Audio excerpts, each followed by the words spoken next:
Ya, Sukihonto, Namo Buddhaya, selamat malam. Yang Namo kami Buddhaya. muliakan para biku sangga, samanera atasilani yang kami hormati, Bapak Ibu, saudara-saudari sedama. Perkenalkan, saya Juliana Chandra yang akan memandu acara pada malam ini. Sungguh berbahagia kita dapat bertemu lagi dalam acara Damasa Kaca Online season yang ke-6, episode yang ke-6. Pada malam ini, Kamis 6 Februari 2025, tentunya dengan topik Jangan Lengah, teruslah menimbun harta karun yang akan dibawakan oleh Insinyur Chandra S. Yoga Pranata. Acara ini diselenggarakan oleh KBTI Keresidenan Besuki dan disiarkan secara live di channel YouTube Dhamma Meta Jember dan Dhamma Televisi. Kini marilah kita merenungkan syair Dhammapada yang akan dibacakan oleh Saudari Elmi. Kepada Saudari Elmi kami persilakan. Dhammapada Lokawaga Syair 168.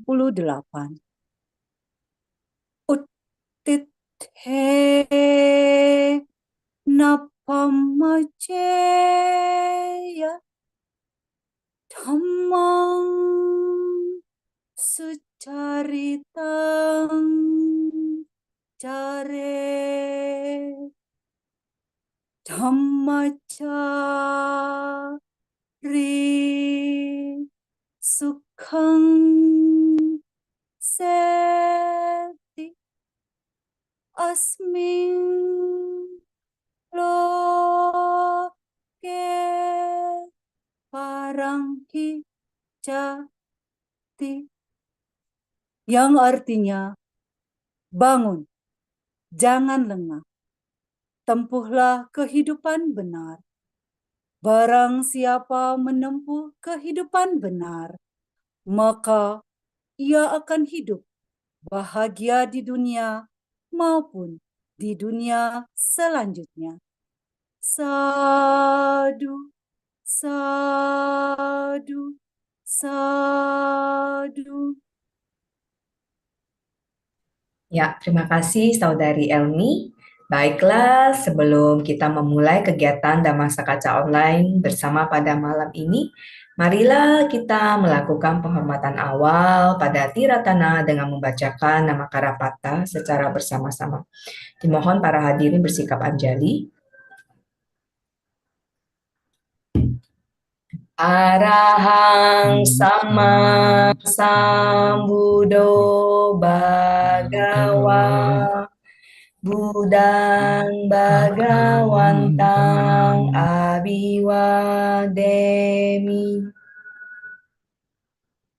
Swakato Bhagawata Dhammo Dhammang Namasami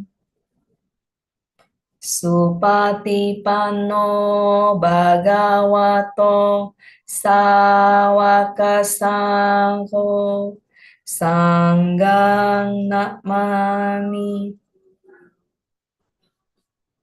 Ya, next saya akan membacakan profil narasumber pada malam ini. Silakan ditampilkan operator. Ya, salam kenal dari Romo Chandra Sentosa, suami dan ayah dari dua anak, semuanya laki-laki. Beliau tukang insinyur lulusan teknik arsitektur dan dalam beberapa tahun bekerja di kontraktor, kemudian sebagian besar waktunya menekuni dunia perbankan hingga pensiun.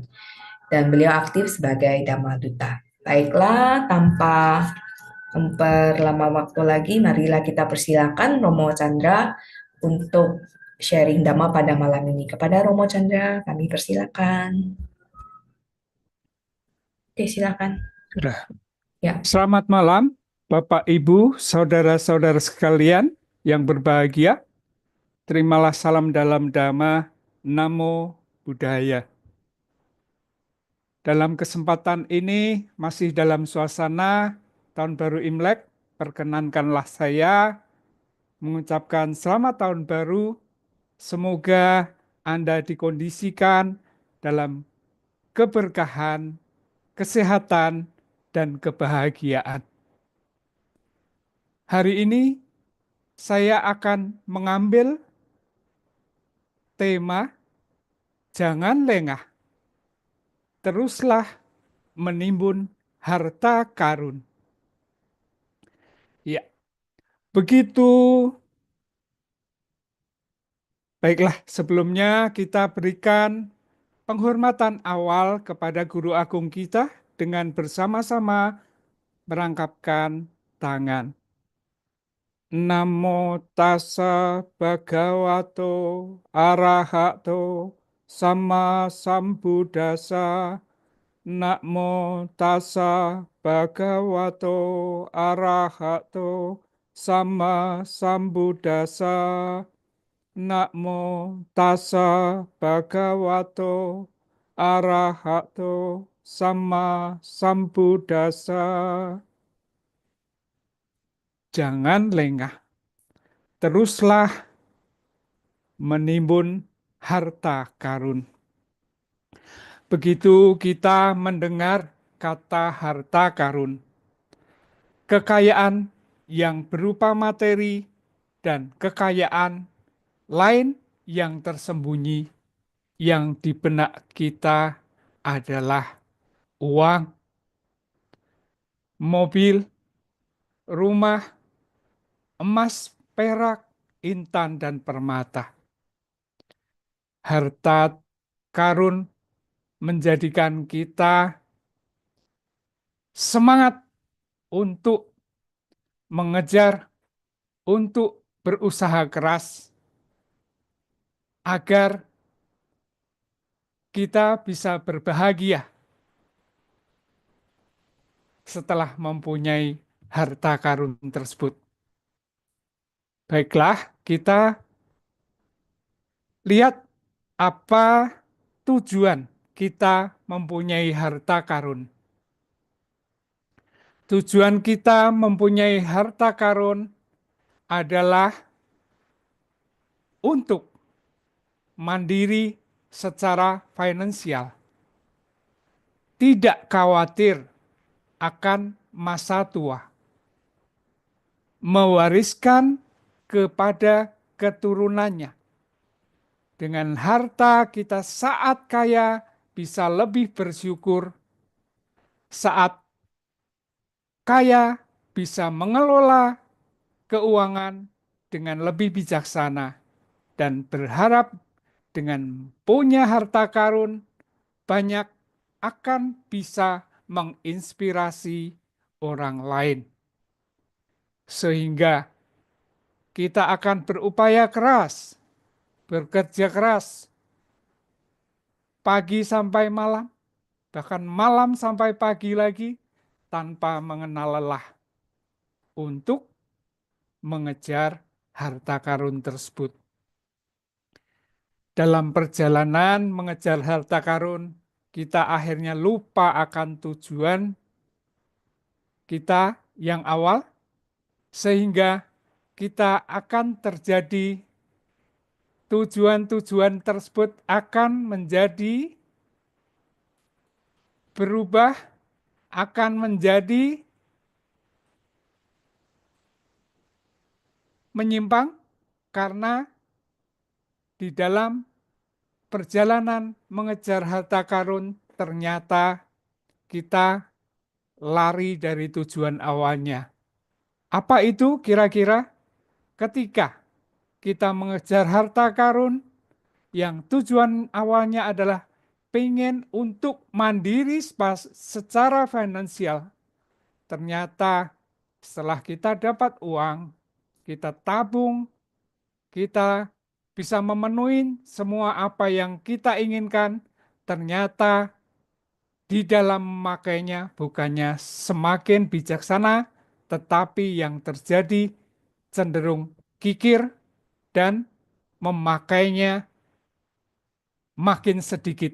Padahal ketika kita tujuan awal mempunyai harta karun adalah untuk mencukupkan apa yang kita mau beli apa, beli rumah bisa, beli mobil bisa, tetapi setelah punya harta karun, seringkali terjadi semakin kikir untuk membelanjakannya.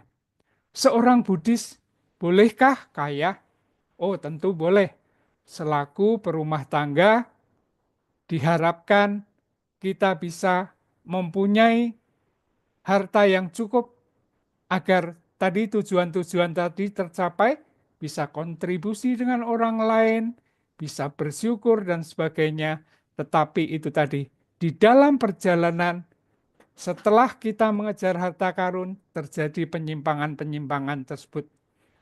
Yang lain adalah, penyimpangan yang lain adalah waktu mengejar harta karun, kita berharap nanti sesudah tua kita tidak khawatir akan hari tua kita. Tetapi ternyata semakin kita kejar harta karun tersebut, semakin tua kita usianya, semakin melekat terhadap harta karun. Bahkan tidak berhenti di situ, tetapi akan memikir yang terlalu jauh. Bingung bagaimana nasib hartanya setelah meninggal dunia. Penyimpangan yang lain terhadap tujuan awal adalah pengennya setelah punya harta banyak, kita bisa bersyukur. Tapi alih-alih bersyukur, kita tidak pernah puas terhadap apa yang kita punya. Termasuk keinginan untuk menginspirasi orang lain. Mana bisa menginspirasi orang lain karena kita terlalu ego dengan kemauan kita untuk mengejar keinginan kita yang tidak pernah berhenti. Mencari harta karun, lupa waktu, lupa keluarga. Nah, ini lebih berat lagi. Kadang anak-anak terabaikan. Pendidikannya diserahkan kepada orang yang di rumah. Pembantu, neneknya, dan sebagainya. Ternyata tujuan awal kita yang mewariskan harta karun kepada keturunan kita dalam perjalanannya menjadi tidak tepat. Mengejar harta karun dari pagi hingga malam, ternyata pendidikan anak kita terabaikan. Kita merasa berdosa tiap hari tidak bisa menemani mereka, akhirnya pengungkapan berdosanya adalah dengan memenuhi semua yang diminta, sehingga pada saatnya anak tersebut rentan. Dia merasa apa yang diinginkan bisa dipenuhi oleh orang tuanya, itu akan membentuk pribadinya sampai dewasa. Pendidikan, putus sekolah, anak-anak bergaul dengan siapa, kita kurang paham, dan sebagainya. Itu ternyata keinginan mewariskan harta karun kepada anak-anak salah langkah. Akhirnya apa yang kita kumpulkan, yang kita berharap agar bisa memenuhi kebutuhan sampai 7 turunan, ternyata tidak sesuai dengan keinginan kita. Mungkin hanya memenuhi anak pertama, kedua, ketiga, keempat, orang dulu mungkin sampai ke-7. Harta tersebut sudah habis karena salah di dalam pendidikan dan tujuan awalnya sudah bergeser. Itulah yang kita perlu sampaikan mengenai tujuan menimbun harta karun, tetapi di dalam perjalanannya terjadi penyimpangan-penyimpangan yang menyebabkan apa tujuan awal tersebut menjadi tidak sesuai. Nah, kemudian realita hidup bergelimang harta, realita setelah kita mengumpulkan demikian banyak harta, apa yang terjadi ketika kita meninggal dunia? Yang terjadi adalah harta yang kita kumpulkan itulah yang pertama meninggalkan kita. Kita tidak bisa membawa harta tersebut ketika meninggal dunia. Bahkan yang terjadi adalah kita digantikan harta yang kita kumpulkan sebegitu banyak, kita akhirnya cuma digantikan dengan uang-uangan, emas-emasan, rumah-rumahan. Apakah seperti itu akan membawa kebahagiaan? Mungkin sudah terlambat. Terus yang kedua, yang meninggalkan kita nanti adalah sahabat, teman-teman yang dulu dekat dengan kita, dulu merasa satu komunitas dengan kita. Ketika mendengar kita meninggal, memang dia datang. Mungkin hari pertama datang 40 orang, 50 orang. Besoknya malam kembang mungkin semakin banyak yang tahu bahwa si A meninggal, kita harus datang mengucapkan duka cita kepada keluarganya. Dia pernah bersama kita. Datang pada malam kembang, apa yang dikatakannya? Mereka hanya berbisik-bisik. Yang satu temannya mengajak yang lain, besok kita datang ke kremasinya, kita datang ke pemakamannya. Teman yang satu mengatakan, saya besok harus mengantar mama saya ke dokter. Satu lagi, saya sudah janji dengan anak untuk liburan. Yang lain lagi, saya sudah janjian dengan klien saya. Nah, disitulah sahabat juga berhenti selesai ketika kita meninggal. Lalu, yang ketiga yang bakal meninggalkan kita siapa? Orang-orang terdekat kita.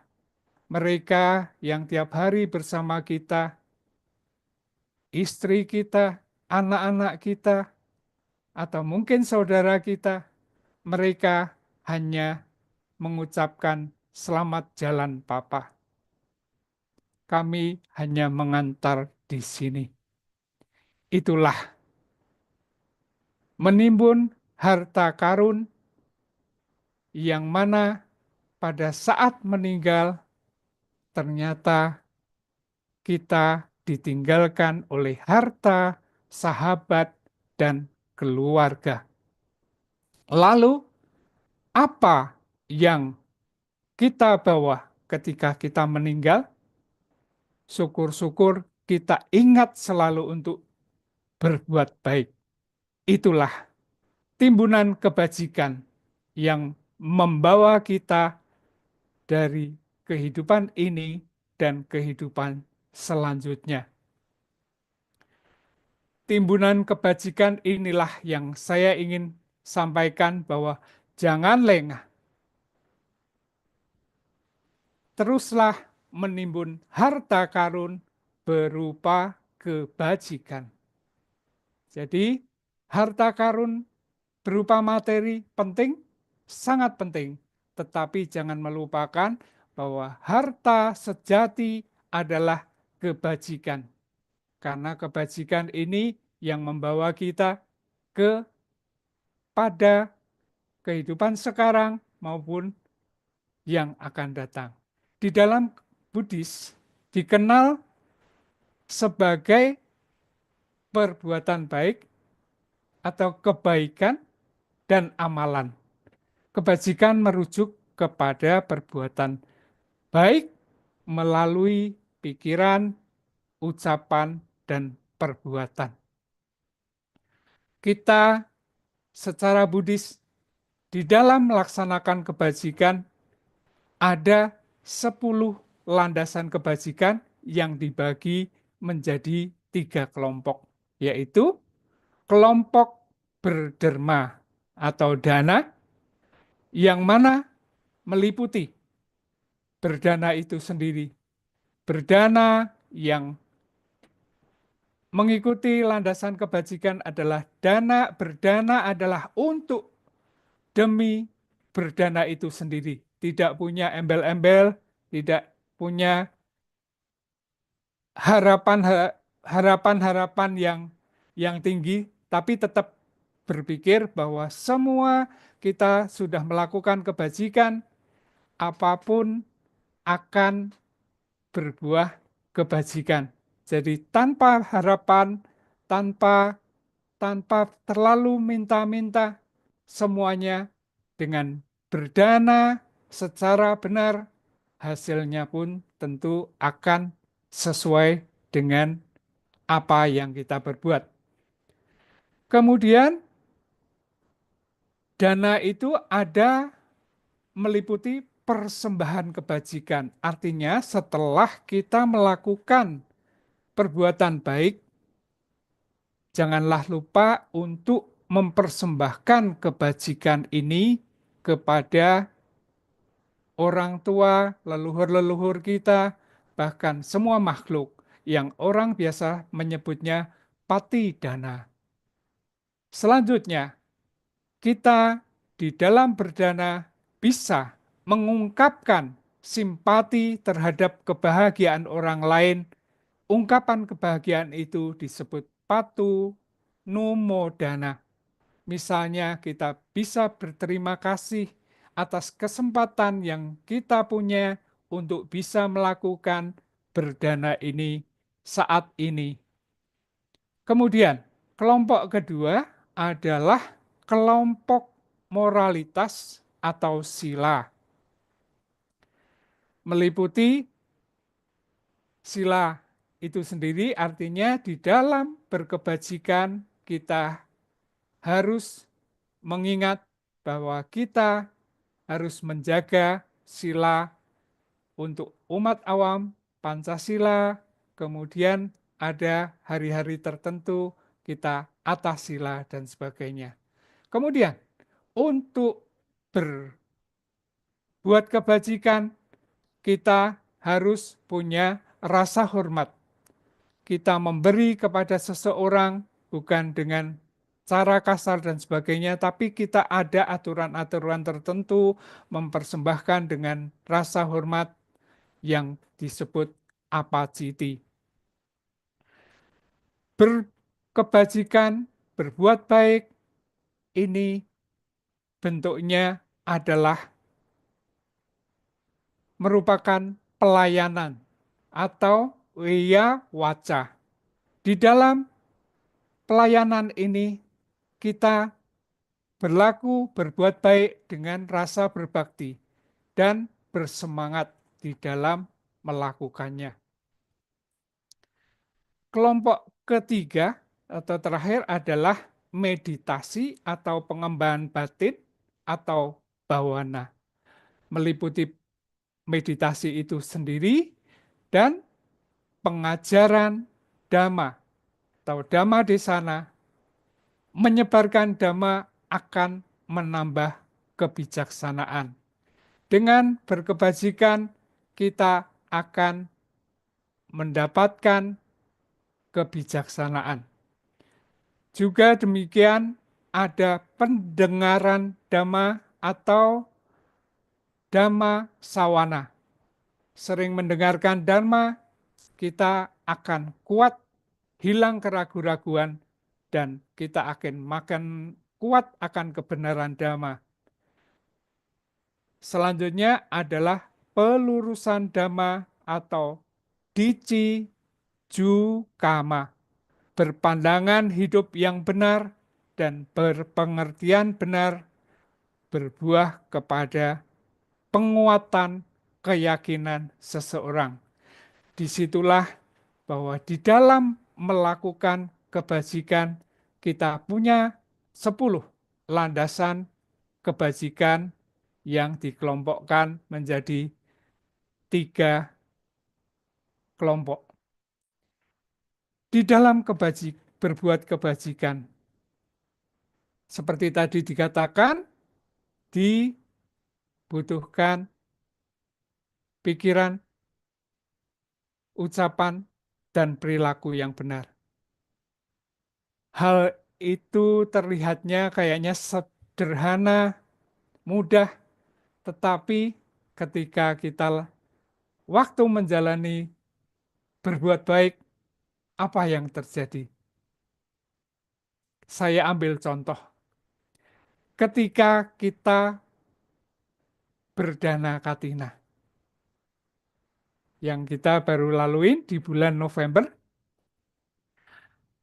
ketika kita akan berangkat berdana, kita dari rumah sudah mempersiapkan jubah, mempersiapkan dana berupa uang dan sebagainya. Sudah ngikutin kebaktian, katina, ketika kita akan maju untuk menghadap kepada biku di depan. Pikiran kita sudah mulai galau lagi. Waduh, kok saya kebagiannya bukan biku senior, kita kebagiannya kok big samanera. Nah, di situ pun sudah bergolak kita. Itu ketika mau berdana, kita sudah mengalami hal dalam pikiran yang bergejolak. Belum lagi ketika kita akan berdana, sudah akan maju ke depan, depan kita nenek-nenek yang tertatih-tatih untuk jalan. Mulut kita sudah mulai, nek, kenapa harus ikut dalam acara ini? Di rumah saja, terlalu mengganggu. Di dalam acara ini kalau semuanya ngantre nunggu nenek, jadi terhambat semua. Nah, mulut kembali lagi. Pengen berbuat kebajikan, dari awal di rumah sudah pengen berbuat kebajikan, sampai di tempat pikiran, ucapan kita sudah mulai mengatakan yang tidak sewajarnya. Sampai di depan, kita antre di depan, kita melihat kotak dananya yang terlalu kecil lubangnya, sehingga amplop-amplop berserakan di atas. Kita dengan mungkin kalau bukan bantai di depan, kita sudah kesel, sudah ngoceh sambil melakukannya dengan kasar. Panitia gimana sih? Kok lubang masukkan dananya terlalu kecil? Kemudian tangan kita dengan kasarnya memasukkan amplop-amplop yang ada sambil perasaannya tidak tenang. Itu contoh kita pengen berbuat baik. Pikiran, mulut, ucapan, dan perbuatan akan mempengaruhi proses di dalam berbuat baik tersebut. Apa yang terjadi? Tentunya hasil yang diperoleh akan berbeda ketika kita melakukannya dengan pikiran yang benar, pikiran mulut yang benar, ucapan yang benar, dan perbuatan yang benar. Di situ kita diuji di dalam berbuat baik. Tidak mudah memang, tapi seperti kita tahu bahwa dengan, bukan harapan ya ini sebetulnya ya, tapi dengan kutipan yang ada di dalam Dhammapada nomor 18 ini, di dunia ini ia berbahagia, di dunia sana ia berbahagia, pelaku kebajikan berbahagia di kedua dunia. Ia akan berbahagia ketika berpikir, aku telah berbuat bajik. Dan ia akan lebih berbahagia lagi ketika berada di alam bahagia. Nah, dengan kalimat ini yang ada di dalam Dhammapada, tentunya kita sebagai umat Buddha, kita akan terus melakukan kebajikan, walaupun mulai dari yang kecil-kecil, itu terus dilatih dari hari ke hari untuk bisa melakukan, menambah, menimbun kebajikan yang akhirnya kita berharap bisa bahagia atas kebajikan yang kita lakukan tadi. Demikian, mungkin ini sebagai pembuka untuk sharing pada malam hari ini. Waktu saya berikan kepada pembawa acara. Terima kasih. Sadu, sadu, sadu. Anumodana atas sharing damanya Romo, luar biasa. Sama-sama. 10 landasan kebajikan itu ya Romo ya. Ya, Ha-ha. Mungkin itu summary untuk malam ini ya Romo ya. iya, betul. Ha-ha. Mungkin sambil menunggu pertanyaan yang masuk, um, baiklah kepada uh, peserta yang di Zoom boleh raise hand jika mau bertanya langsung atau bisa mengetikkan pertanyaan di kolom chat.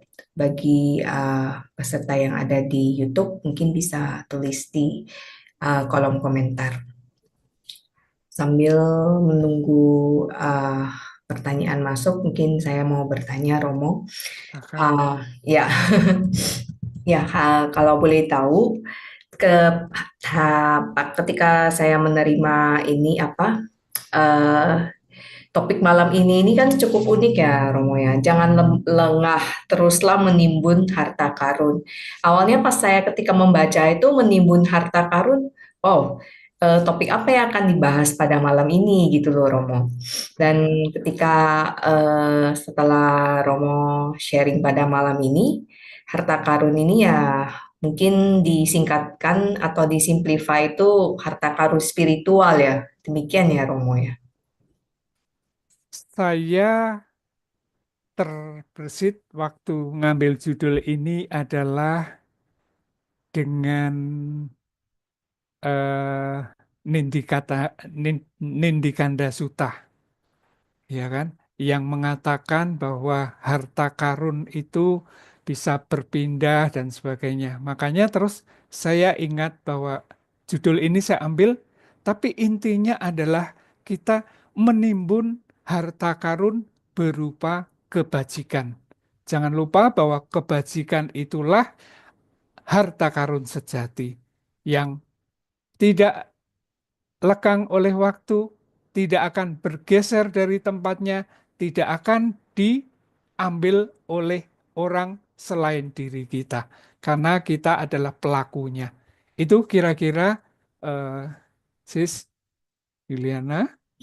Ya, baik Romo. Berarti kita melakukan kebajikan ya untuk menimbun buat diri sendiri ya, gitu ya. Betul, ya. Ya, ya.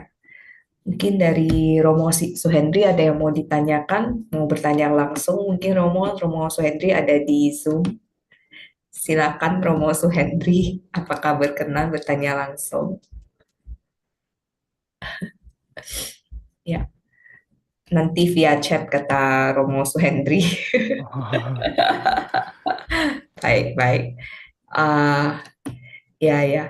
Eh, Mungkin selain tentang kebajikan ini, mungkin untuk kita yang berumah tangga untuk sehari-hari itu cara menimbun kebajikan itu seperti gimana, Rom?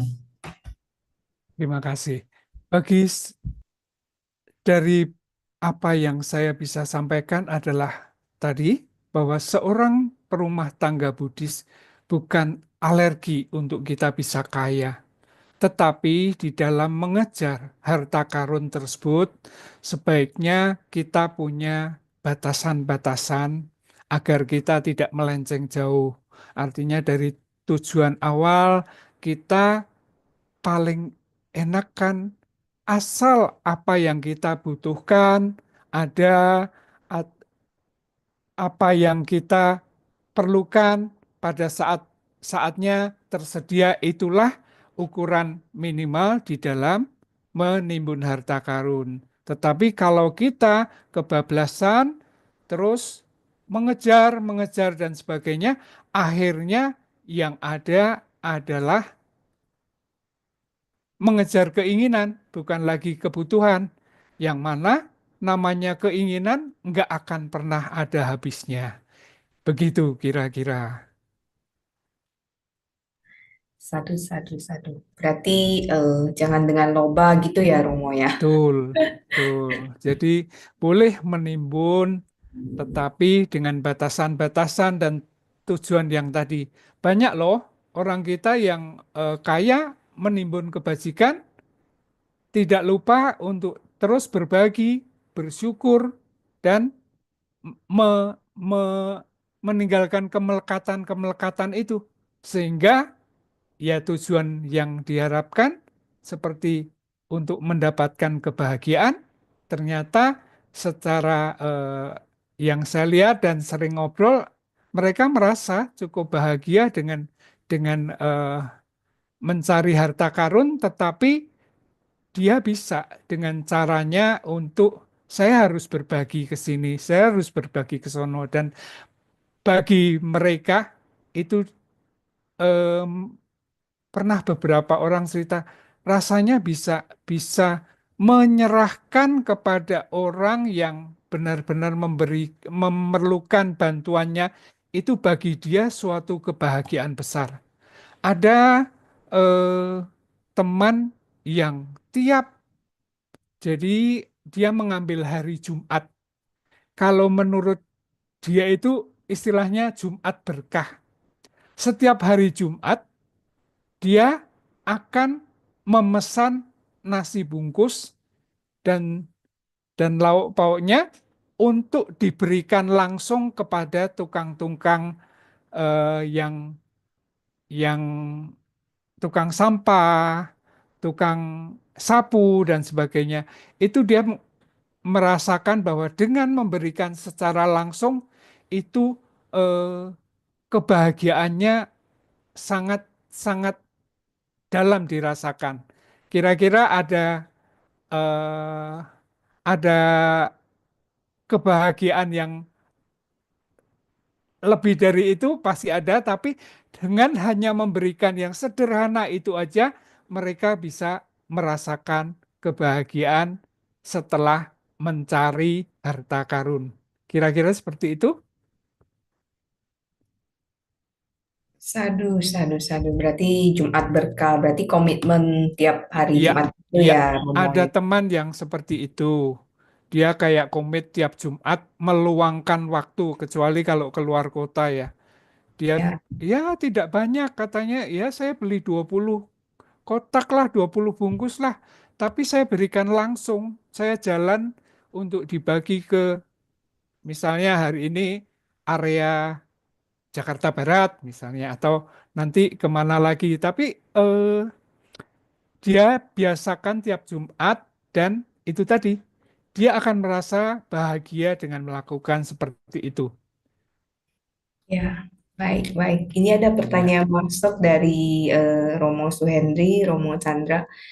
Mohon bertanya, bagaimana cara menumbuhkan kebajikan berdana dan mengurangi kekikiran? Silakan Romo Chandra. Terima kasih Romo Suhendri.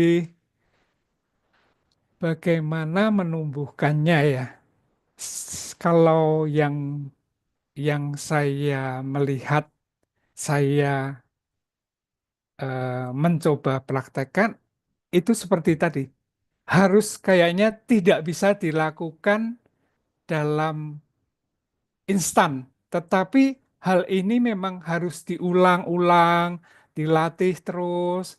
Itu akan eh, makin hari akan membuat ceritanya kualitas diri kita rasanya akan meningkat menuju lebih baik.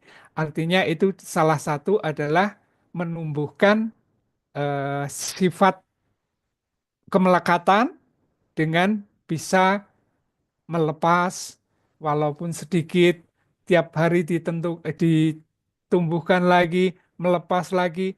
Hal melepas itu kadang eh, bisa dari hal-hal yang sederhana juga kok. Kalau kalau yang sering saya lakukan, suka saya lakukan itu eh, pagi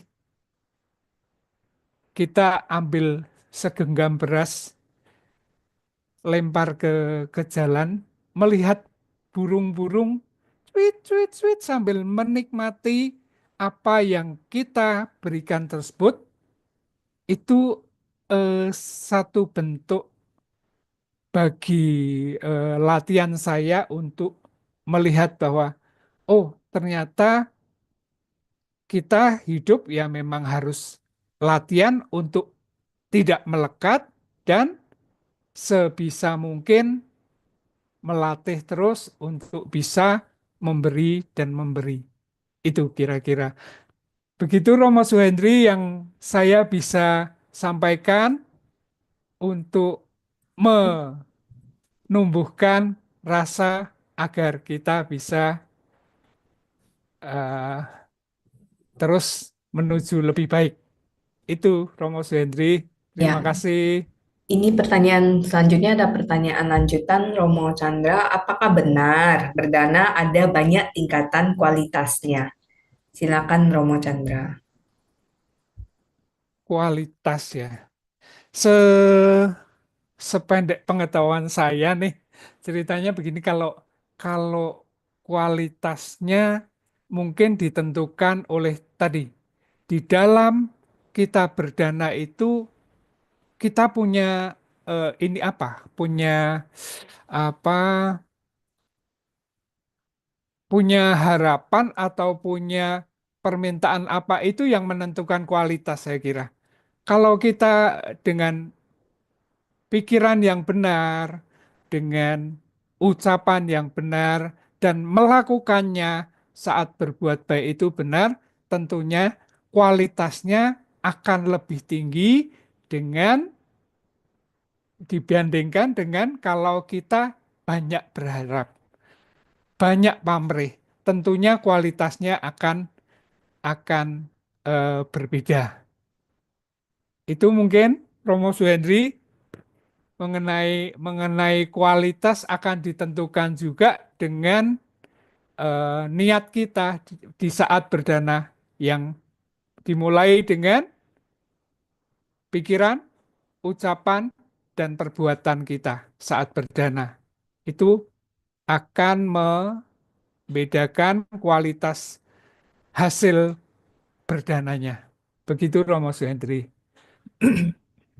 Mungkin sebelum, sedang, dan sesudah memberikan dana ya, dengan happy ya, Betul. Romo. Ah, ah. Kalau boleh ngambil satu istilah dari seorang Bante yang yang eh, pernah disampaikan adalah sebelum berdana senang, saat berdana tenang, dan sesudah berdana bahagia. Jadi urutannya seperti itu. Jadi kita akan memperoleh manfaat yang besar ketika kita melakukannya dengan senang, tenang, dan bahagia. Dengan kata lain, sebelum, saat, dan sesudah berdana kita bahagia. Begitu. Aduh, sadu, sadu. Kita lanjut lagi ya ke pertanyaan Silahkan. tiga. Berdasarkan pengalaman Rama aktif di wihara, bagaimana pandangan bila umat berdana dengan banyak harapan? Silakan Romo Chandra. Kalau melihat kita yang masih manusia biasa, saya kira eh, berdana tetap berharap itu saya kira tidak tidak mungkin untuk dihindari ya. Artinya tidak salah sih kalau kalau orang berdana tapi masih berharap. Nah, itu nanti di dalam perjalanannya saya akan ngambil contoh begini. Di dalam perjalanannya nanti harapan-harapan itu akan berubah dari meminta setelah mengenal Dhamma akan berubah tidak bukan meminta tapi bentuk bersyukur eh, tanpa mengurangin ceritanya tanpa menjelekkan saya yang dulu, orang yang dulu, dan sekarang yang mengenal Dhamma, itu contohnya begini. Mungkin kalau dulu saya dan orang-orang, teman-teman yang pernah sembahyang ke kelenteng misalnya, itu ke kelenteng membawa buah, membawa dupa, atau membawa lilin yang besar-besar itu harapannya kayak bentuknya adalah kayak suap kepada dewa. Dewa, saya sudah membawa ini, saya sudah membawa itu, sehingga tolong dong Dewa kasih saya rezeki yang besar juga, kesehatan yang baik juga, gitu. Tetapi setelah mengenal Dhamma, rasanya pemahamannya akan berbeda, yaitu mungkin bersembahyang kepada dewa-dewa, membawa buah, membawa lilin, membawa eh, dupa dan sebagainya, dia sudah berbeda di dalam eh, pengertiannya. Sekarang mungkin membawa lilin juga tidak akan memberikan lilin yang setinggi pohon dan sebagainya. Terus dupanya yang asapnya sampai memenuhi ruangan sembayang. Saya kira mungkin pengertiannya sudah beda. Sekarang akan tetap mungkin tetap memberikan dupa, tetap memberikan lilin, tetap memberikan buah, tetapi sudah berpikirnya saya akan menyimpelkan pemberian lilin tetap saya berikan, tetapi tidak sebesar yang dulu. Sementara uang yang lilin seperti misalnya kita ngomong deh 2 juta misalnya. Mungkin sekarang lilinnya tidak perlu yang 2 juta, tapi lilinnya akan diberikan beli yang lebih kecil, tapi 2 juta itu tetap saya keluarkan dan saya akan menggunakannya, mendanakannya untuk kepentingan-kepentingan yang lebih besar. Dan di dalam mempersembahkan, kita tidak lagi seperti menyuap dewa, tetapi pengertiannya sudah lain. Saat ini saya datang untuk bersyukur atas apa yang saya sudah miliki sekarang dan mempersembahkannya ke tempat yang sama yang sebelum kita mengenal Dhamma dan sesudah kita mengenal Dhamma di dalam menyikapin atas apa yang kita tadi awalnya memohon-mohon, sekarang sudah istilahnya berubah menjadi bersyukur atas apa yang ada. Tapi seperti tadi saya sampaikan juga, kita sebetulnya mau berharap banyak ataupun tidak, kalau sesuai hukum karma, apapun yang kita tanam, mau diminta atau tidak diminta, hasilnya pasti akan nyata gitu. Itu kira-kira yang saya bisa sampaikan. Romo Suhendri, semoga bisa menjawab. Sadu, sadu, sadu. Baiklah, kita lanjut lagi. Ada pertanyaan masuk, Romo. Bagaimana dengan kaya terus berdana dan bukan pelit? Kaya terus, Bagaimana? bagaimana dengan kaya terus berdana dan bukan pelit? Nah, itu kan yang kita harapkan bersama. Terima kasih ya pada penanya. Kan itu yang kita harapkan bersama. Kita bisa menimbun harta, kita mau untuk berbagi. Terus dengan begitu eh, sudah hilang, kayak kemelekatan tadi hilang, sehingga sifat-sifat pelit itu mungkin akan luntur, luntur, luntur menjadi sifat untuk gampang melepas. Dan itu saya kira cukup bagus ya untuk perkembangan, eh, bukan soal berdananya ya, tapi untuk perkembangan kita kan bagus. Hidup kita kan bukan untuk melekat, tetapi pada suatu saat melepas itu adalah jalan yang paling paling eh, paling nikmat lah. Kalau kita kita kadang kita ngomong di dalam pekerjaan segala.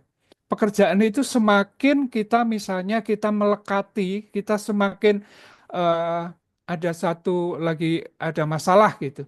Kita semakin melekati itu tidak ini kayak tidak ada jalan keluar. Tapi begitu kita tenang sebentar, kita mencoba menganalisa apa masalahnya dan sebagainya, dan kita mulai nih sedikit melepas, melepas, akhirnya benar lebih lebih enak di dalam me- eh, menyelesaikan masalah itulah, kira-kira itu. Jadi eh, tujuan berdana memang kan itu tadi bagus untuk melepas agar yaitu tadi salah satu kekikiran segala bukannya tambah tambah banyak tetapi akan berkurang berkurang dan syukur-syukur nanti tidak punya, nggak kikir lagi. Demikian. Ya, baik. Kita lanjut lagi. Silahkan. Bagaimana dengan tabungan kebajikan membuat hidup lebih baik? Tabungan Tabungan kebajikan kebajikan, membuat hidup lebih baik. Demikian, Romo. Silakan. eh, kalau lihat dengan kebajikan akan membuat hidup lebih baik. Tentunya itu nggak dapat nggak perlu dipungkirin lagi ya. Nyatanya memang memang dengan kebajikan kita akan hidup lebih baik ya. Terutama dan lagi begini ya, eh, tetap harus menyadari bahwa kan kenyataannya ada yang kita sudah berbuat baik, tetapi kok kehidupan kita kok begini-begini saja ya, gitu. Kok bukannya lebih baik ya, gitu. Sementara yang rasanya dia tidak berbuat baik, tetapi hidupnya kok nyaman-nyaman aja, gitu. Nah, ini kita harus ambil bahwa di dalam Buddhis itu kan ada satu eh, kunci yang kuat sekali, yaitu anatta. Kita yakin bahwa kita di saat ini tidak pada kondisi yang baik.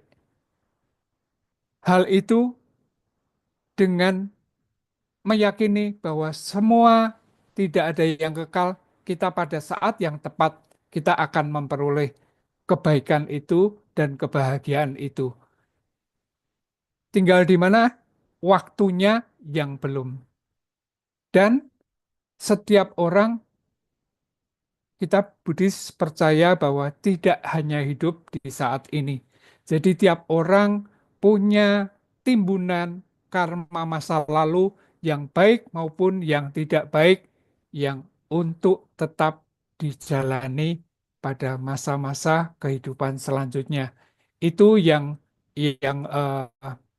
saya berharap bahwa jangan ada bahwa eh, kok katanya berbuat baik nanti untuk hidup yang lebih baik, tapi kok ternyata di dalam kehidupan sebenarnya kok terjadi yang sebaliknya. Nah, ini anatta itu tadi, anicca itu tadi yang membuat kita punya harapan bahwa masih ada hari yang lebih baik ketika waktunya sudah tiba. Demikian.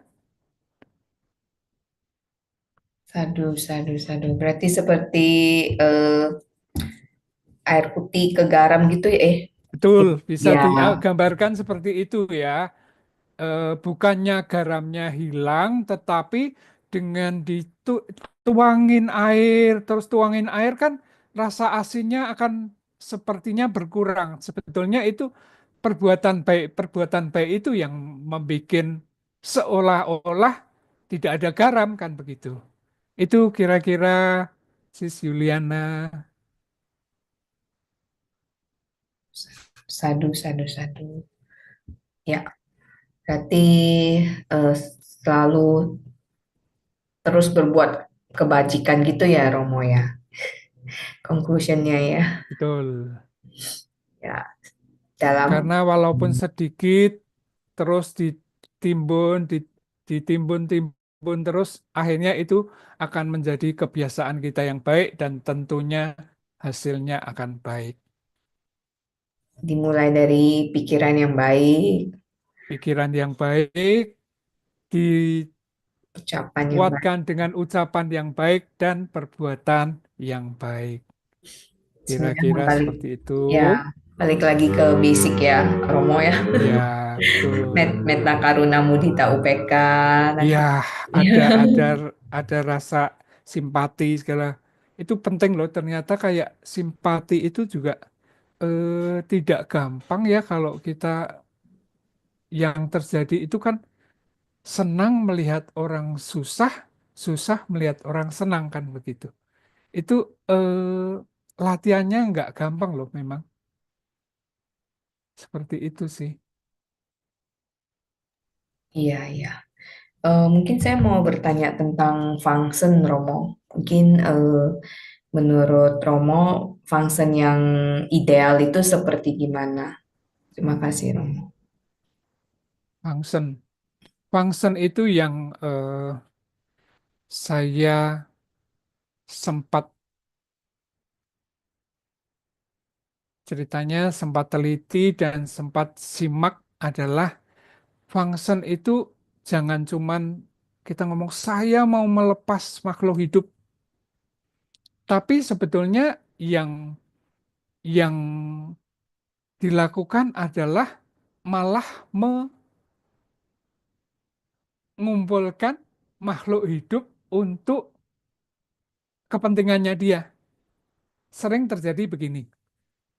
Ada eh, wihara-wihara tertentu atau kelompok-kelompok tertentu yang melakukan function itu begini, kayak sudah direncana.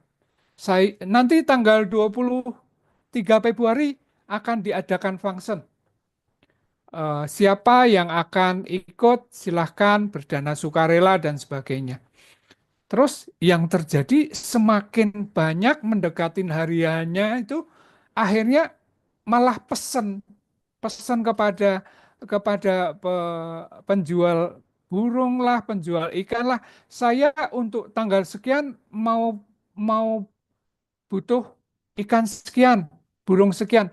Itu kan yang terjadi kan kayak bukannya melepas, tetapi me- membuat penjual itu makin rajin untuk menangkapi, untuk mencari apa yang kita butuhkan. Akhirnya apa yang terjadi adalah bukannya function, tetapi ini adalah memaksakan makhluk hidup untuk saya tangkap dan pada prosesnya tentunya eh, banyak juga yang mati dan sebagainya. Itu jadi akhirnya fungsinya bukan bukan eh, bukan baik lagi ya. Saya punya teman ada yang kalau function itu pergi ke Mangga Besar, kan ada yang jual itu ular dan sebagainya. Dia beli loh ular itu. Terus saya tanya, kamu lepas di mana? Ke jalan tol itu ada pokoknya ada lembah yang saya biasa suka. Terus kamu ini eh bawa itu yang kamu beli itu? Iya. Katanya dia beli kepada pedagang-pedagang itu yang ularnya nanti dipotong jadi sate dan sebagainya. Dia beli. Terus caranya gimana? Saya karungin. Nggak takut. Udah biasa sih mau katanya. Dibawa ke jalan tol. Dilepas. Beli ular. Terus kalau yang sekarang beberapa teman yang beberapa komunitas lah sudah tahu caranya agar function itu tidak kayak malah memancing untuk pembunuhan, dia yang lakukan adalah mendatangi ke tempat yang jual, ada berapa saya ambil itu. Jadi tidak memesan beberapa hari sebelumnya, tetapi apa yang ada di hari itu dia beli dan dia lepaskan. Itu kira-kira untuk function penjelasannya seperti itu. Betul, Romo. Semoga bermanfaat. Berarti lebih ke spontan aja ya, Romo Iya, ya. Nggak iya. usah pesen-pesen. Terus itu yang lepas di jalan tol apa nggak bahaya, Romo? Bukan di Maksudnya, tolnya, jadi minggir tol itu dia minggir eh, tol ada di lembah gitu dilepas. oh Dan ular ya, ya ular. Dan menurut dia, aman. dia kayak pernah mengalami begini. Itu tuh ularnya itu ada kayaknya sekali deh. Jadi kayak ularnya itu balik kepada dia gitu. Waktu dilepas kepalanya kayak balik kepada dia kayak ya ini saya nggak tahu ya ceritanya dia sih. Itu kayak Terima ada kasih. ucapan terima kasih seperti itu. Katanya seperti itu gitu. Ya intinya kita kan bukan soal nanti ularnya berterima kasih atau apa itu kita abaikan lah. Tapi cara-cara untuk function itu yang mungkin harus kita eh, perbaiki ya. Bukan lagi pesan, bukan lagi nanti di dalam satu, saya pernah lihat nanti karena pesan sudah terlalu banyak di satu tempat itu Ikan. terkurung, Mm-mm. yang mati banyak. Ya, ikan-ikannya ya, Romo. Ikan maupun burung. Saya pernah beberapa kali yang burung itu, yang mati satu satu dalam satu keranjang bambu itu ada kira-kira 6 atau berapa. Akhirnya kan apa ya? Kalau saya lihat kok jadinya kok malah kayak kita bukan Membunuh. memberi kebebasan buat dia, tetapi kita malah dengan nggak sadar membunuh dia. Itu aja sih. Betul, Yang, betul, Romo. eh, Berarti bagusnya spontan beli, spontan lepas yes, gitu ya. yes. Banyak kok sekarang tempat-tempat kadang ya ini coba kadang dilatih juga ya. Eh, saya dulu waktu anak masih kecil kecil gitu, itu biasanya kalau kadang lewat di daerah sebelum pik mau ke mau ke Pluit Muara Karang, mampir, udah beli aja beberapa gitu. Di situ banyak yang jual burung.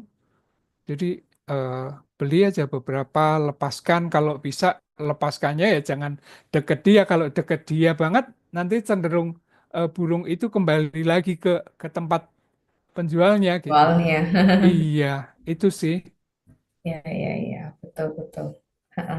Tapi tadi cukup ini sih Romo, maksudnya dapat insight juga soal ular itu lepas di pinggir jalan tol itu. Soalnya Iya, kan iya, eh, pertama kali juga sih saya ada teman yang lepas ular juga akhirnya bawa ke daerah agak hutan-hutan gitu sih untuk itu lepas. ya. Ada juga Heeh. ya, teman ya. Mm, Heeh. mm, mm. Iya, memang Iya, kalau saya lihat misinya sih bagus sih. Jadi beli ke Mangga Besar, nggak kalau nggak salah ada beli yang lain juga, tapi ngelepasnya bukan yang di jalan tol. Yang jalan tol, saya ingat cuman dia cerita bahwa waktu itu ular, ular.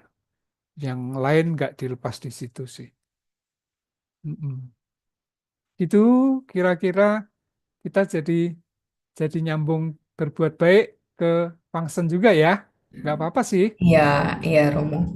Mungkin selain function. Mungkin Romo bisa sharing biasanya kegiatan-kegiatan di wihara yang mungkin disarankan ke kita sebagai umat berumah tangga. Romo bisa sharing mungkin selain kegiatan function. Sekarang kayaknya ya untuk wihara itu kan gini, kita melihat biasanya di wihara itu ada satu generasi biasanya yang mulai kuliah-kuliah itu, kuliah dan antara mau lulus dan kerja itu ada generasi yang hilang. Saya lihat beberapa wihara, kebetulan saya suka datang ke beberapa wihara kan, atas kadang disuruh sharing gitu. Kadang yang usia-usia itu eh, sedikit sekali. Terus saya tanyakan kenapa, eh, bosen kayaknya mau gitu. Terus ada yang ngomong, karena kerja sih. Nah, hubungannya ini adalah eh, kebutuhan, mungkin kebutuhan saya yang sudah tua terhadap beda terhadap dibandingkan dengan anak yang muda.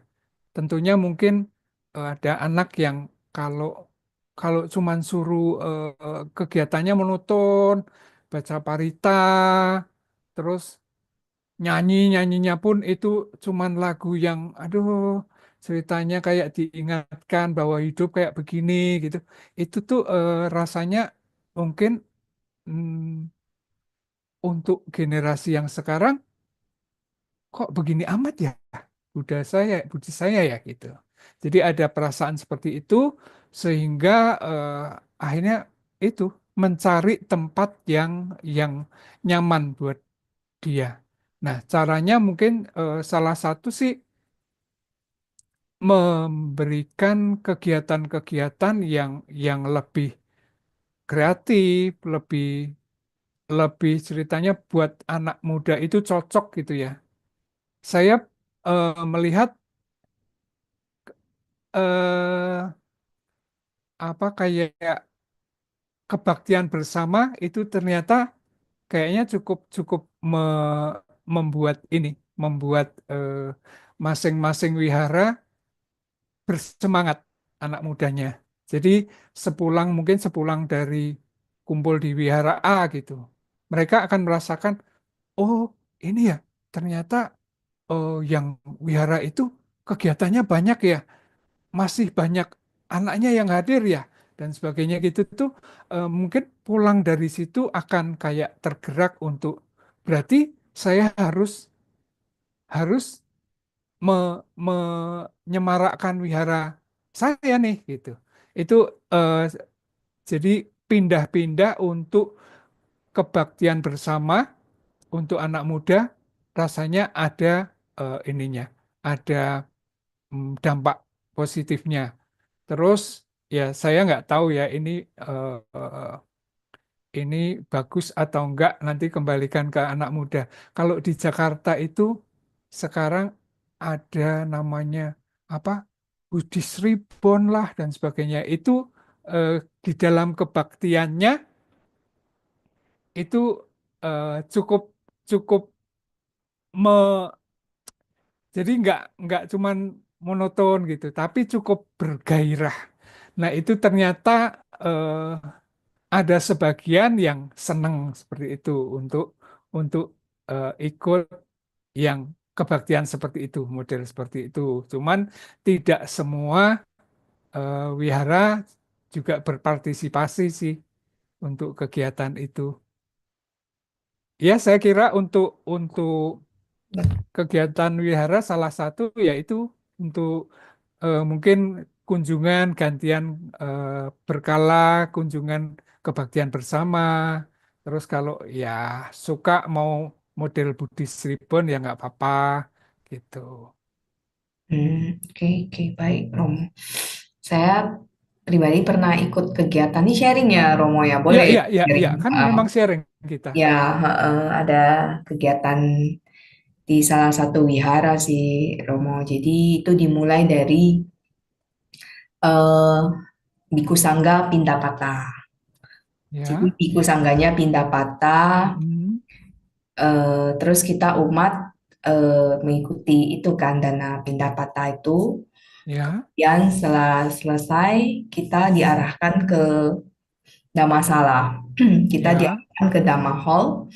Mm-mm. Kemudian opening kita membacakan nama Karapata. Mm-mm. Kemudian ada sedikit apa siraman rohani dari, maksudnya sharing dhamma dari Bante. bukunya, dari Bantenya. Mm-mm. Boleh tanya jawab. Kemudian dilanjutkan dengan sesi meditasi 20 menit. Mm. Jadi seperti kalau saya menganggap, saya sih melihatnya seperti 1 jam ya, 1 jam. Jadi 7.30 itu mulai sesi pindapatannya. Terus baru sesi Dhamma kemudian meditasi bersama, Dhamma tanya jawab, kemudian sesi meditasi bersama 20 menit. Jadi itu walaupun 1 jam tapi sangat singkat ya. Kemudian ada pelimpahan jasa. Tapi sangat meaningful banget sih, Romo. Mm-mm. Gitu. Jadi baca parita itu yang simpel aja, yang nama Karapata, kemudian pelimpahan jasa. Ya. Gitu sih. Mungkin ke depan juga anak-anak mungkin Gen Z, Gen Alpha, Gen Genzi, ya. Strawberry itu udah bukan seperti zamannya kita. Betul, Oh, betul, jadi memang kita betul. harus mengikuti eh, perkembangan sih. Karena kan ke kita juga 3 tahun dirumahkan kan, Romo. Iya, betul. Nah, Kemarin itu itu ya, in terms of COVID ya. ya COVID, jadi kayak dari karakter, dari apa itu totally sudah pasti beda. Mungkin mungkin itu sih karena generasi ini udah pasti ada adjustment, kita yang harus mengikuti transisi ini sih, Romo. Nggak Tapi COVID bener loh, kemarin ambil hikmahnya juga loh. Itu kalau nggak ada COVID kemarin, belum tentu Zoom meeting ini berjalan bagus loh. Justru betul. waktu itu berkembang pesat karena tidak bisa kemana-mana, akhirnya terjadi Zoom meeting itu dan berlanjut sampai sekarang. Sadu, sadu, sadu. Hmm, Betul, betul. Bahkan dengan adanya Zoom ini, kita jadi bisa mendengar Dhamma di seluruh pelosok gitu kan. Maksudnya mau di betul. Singapura, Malaysia gitu, kita Iya, juga bisa iya, ikut iya, Zoom-nya. Luar betul. biasa sih. Sadu, Iya, sadu, sadu sih. satu. Heeh, heeh. Hanya sih, jadi kalau saya melihatnya sih anak-anak zaman sekarang untuk duduk mengikuti baca parita itu mungkin tambah minim ya. Apakah demikian, eh Romo? saya lihat ada kecenderungan itu loh. Mm-mm. Saya perhatikan beberapa, bahkan begini. Ini kembali lagi kita ngomong ke Jakarta ya. Sekarang lebih suka mendengarkan kayak biku yang membahas satu topik, walaupun di situ tetap diselipkan untuk kayak baca parita dulu. Tetapi lebih nyaman anak-anak yang mendengarkan topik terus mencerna apa yang disampaikan biku tersebut tanpa harus kayak ngikutin pakem baca dari awal sampai etawata. Itu ada beberapa yang sudah mengarah ke situ. Betul, betul, Romo. Itu sih. Ya. Jadi ada Ya. opening, pelimpahan jasa, kemudian closing. Iya, Itu dan aja sih. pelimpahan jasa sih kalau saya pribadi cocok banget loh. Itu penting sih. Kayaknya apa ya? buat buat kita yang mau melimpahkan jasa pun punya eh, apa ya, kayak merasa nyaman, punya merasa nanti hasilnya pasti bagus itu. Itu Mm, buat saya pribadi kok kayaknya pelimpahan jasa itu penting sekali mm. untuk terus di apa ya dilakukan gitu. Jadi yang saya ikut itu 1 jam itu bener-bener komplit gitu loh, Romo. Jadi dana kan, kita mulai dengan Hmm, dana, mengikuti dana Pindapata itu. hmm, Kemudian pengambilan sila, kemudian ada damatoknya, dan meditasi bersama 20 menit.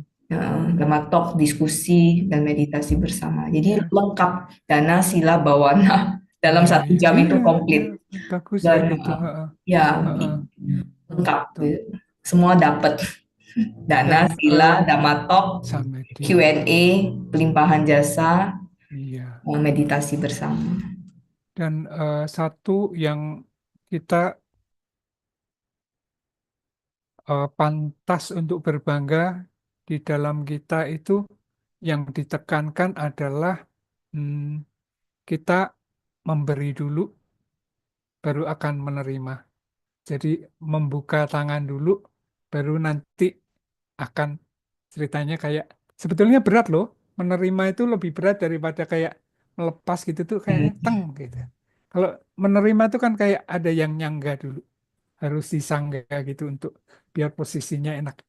Eh Konsep memberi baru menerima itu sangat sangat bagus lah kalau kalau saya sendiri merasakan itu kira-kira sih untuk untuk meyakinkan kita kita punya banyak hal yang ceritanya sudah permata lah, bukan batu-batu biasa gitu. Tuh. Betul, betul, Romo. Heeh. Jadi sebenarnya sih kalau istilah kan kayak baca parita sekian menit dengan damatok sekian menit gitu kan, dihitung-hitung itu duduk bersila lumayan juga, Romo. Betul, betul. Heeh. Apalagi saya nih, udah mulai nih. Heeh.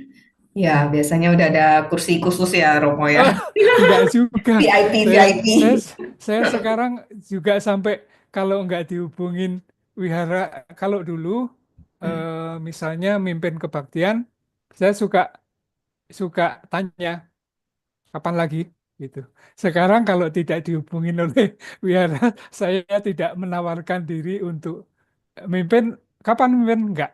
Saya biasanya dihubungin baru mimpin. Kenapa? Karena saya malu juga maju di depan nanti kaki suka pindah-pindah karena Hmm. sudah nggak kuat ya itu ini lagi lah kesadaran anicca lagi ada Ya, waktunya. Heeh. betul, Romo. Mm-mm. Bahkan saya perhatikan yang pimpin kebaktian juga udah nggak banyak sih, Romo. Gitu ya. Yang saya yang kegiatan di wihara gitu ya, pimpin kebaktian juga berkurang kan. Artinya orangnya itu saja atau Itu gimana? saja, betul. Mm-mm. Hmm. Sangka kadang ini sih. Itu aja sih, Romo. Tapi ada wihara yang ini juga artinya jadi memberi kesempatan juga biar orangnya juga jangan itu aja gitu. Hmm, Jadi biar biar selain dia ada yang isi gitu. betul, Itu betul. bagus juga sih. Soalnya kan tren generasi ini kan sudah berubah ya, Itu Romo. ya. Ya, ya, ya, Yang ya, seperti ya, tadi ya, Romo ya. sampaikan kan ada Betul, betul, betul. di Ada siang yang reborn, di nggak swoosh. butuh untuk yang duduk dari awal sampai akhir untuk parita ya. Mm-mm. Mm-mm, mm-mm. Bahkan lagu-lagu Buddhis juga mungkin lebih ke ini ya, eh apa? eh Meaningnya sudah itu ya, esensnya sudah mungkin nggak sekusyuk ya, sekusyuk zaman kita lah. Mungkin sesuai kebutuhan sekarang justru. Ya, Ya. trennya Heeh, heeh. trennya udah berubah. Kalau kalau mungkin orang-orang yang zaman saya dengar lagunya Bante Giri Rakito seneng banget. Ya, kusyuk ya. Iya, tapi sekarang mungkin loh kok begitu gitu. Agak ngebeat ya Romo ya. Nggak ngehit ya. Mm-mm, mm-mm. Gen strawberry ini. Bukan Gen, lagi gen gennya strawberry. sudah strawberry ya. Gen Hmm, alpha, gen strawberry. Bentar, makanya aduh, Miss Elvi ini saya sudah saya banyak baby saya baby boomer ketemu yang strawberry. Waduh, udah hmm, jauh banget. jauh banget ya. Ya, ya. Ya, Ya, baik Romo mungkin bisa memberikan closing statement sebelum kita itu menutup ya. ya sharing Dhamma pada malam ini. Silakan Romo. Hmm, jadi closing statementnya mungkin begini. Jadikan harta karun yang berupa materi hanya sebagai alat untuk mencapai kebahagiaan. Tetapi lakukan kebajikan sebagai harta karun yang perlu kita timbun selama hidup, agar kita memperoleh bahagia yang sebenarnya, yang bebas dari keserakahan, kebencian, dan kebodohan batin. Itu closing statement dari saya. Sadu, sadu, sadu. Berarti tetap praktis dana, sila, bawana ya. Itu penting sekali ya.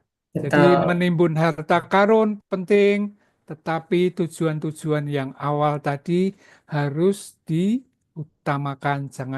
Jangan malah sudah dapat harta karunnya, tujuannya mulai melenceng semua. Sayang banget. Begitu Sadu. Ya. kira-kira yang bisa saya sampaikan untuk hari ini. Baik, Romo. Baiklah, setelah sesi sharing Dhamma, marilah kita berbagi jasa kebajikan kepada sanak keluarga yang telah mendahului kita dan semua makhluk yang berhubungan karma dengan kita. Mohon berkenan kepada Romo Chandra untuk memimpin pelimpahan jasa pada malam ini. Silakan, Romo.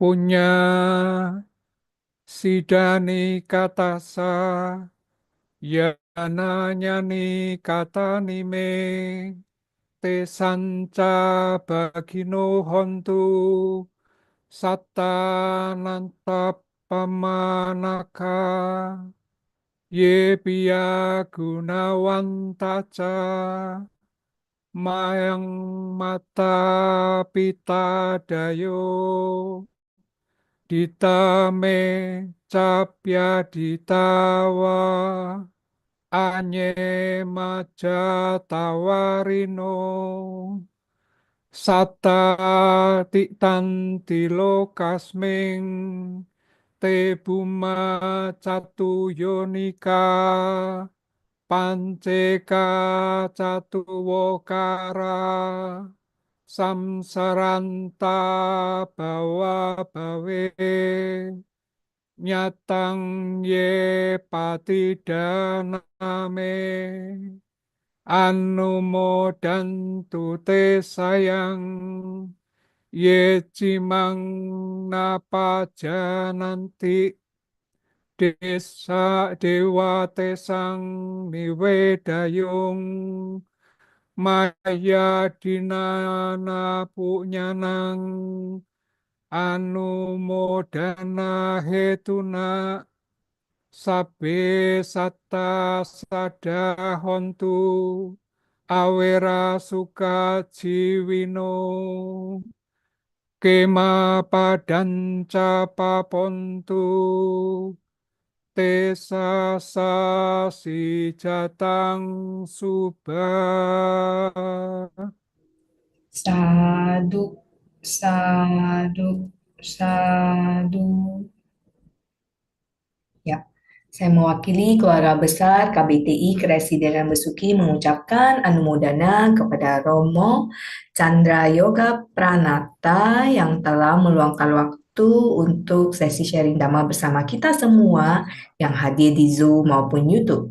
Semoga karma baik yang tercipta hari ini bisa bermanfaat kepada semua makhluk. Baiklah, sebelum kita menutup kegiatan pada malam ini, marilah kita kembali membacakan nama Karapata kepada para hadirin dimohon untuk bersikap anjali. Arahang sama sambuddho bhagawa Budang bhagawantang abiwademi Swakato bhagavata dhammo dhammang namasami Supatipanno bhagavato sawaka sanggo sanghang namami Sabe sata bawantu sukitata. Semoga semua makhluk berbahagia. Sadu, sadu, sadu. Baiklah, kita lanjut ke slide announcement. Silakan ditampilkan operator. Terima kasih.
Ya, baiklah, demikianlah rangkaian acara sharing Dhamma pada malam ini.